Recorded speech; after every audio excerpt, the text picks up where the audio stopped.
দীঘায় একটি নৌকাতে হঠাৎ ভয়াবহ আগুন, পুড়ে ছাই গোটা নৌকাটি।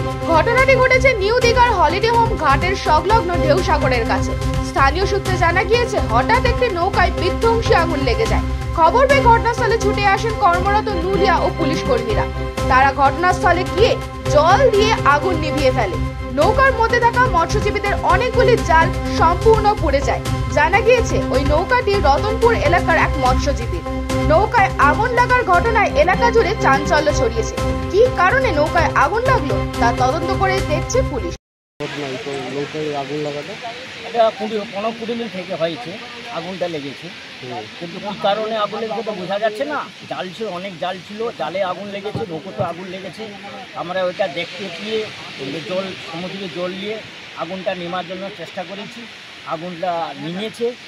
নৌকাটা কার জানা গেছে? হ্যাঁ, নৌকাটা ওরা মালিক এসছে, ওরা রতনপুর বাড়ি, রতনপুর তারা জানাবো, রতনপুর থেকে এসছে, তারা নৌকা মালিক আছে, দেখছি। নৌকাটা কি সম্পূর্ণভাবে পুড়ে গেছে? হ্যাঁ, সব জাল নষ্ট হয়ে গেছে, নৌকাটা পুরো জ্ঞানে পুরো নষ্ট হয়ে গেছে। দেখতে পাচ্ছি নৌকোটা নষ্ট হয়ে গেছে, বিশাল বড় আগুন লেগেছে। কী কারণে আগুন লেগেছে তা বোঝা যাচ্ছে না, কিন্তু বুঝতে পারছি না কী কারণে। কোনোদিন হয় না, এই ঘাটে কোনোদিন হয় না, এটা হচ্ছে প্রথম ফার্স্ট। নামটা আমার নাম রতন দাস, শুধু নৌকা মালিক হচ্ছে বাবুদা, ডাকা বাবুদা, রতনপুর বাড়ি, নৌকোর মালিক, এই একটি বাড়ি।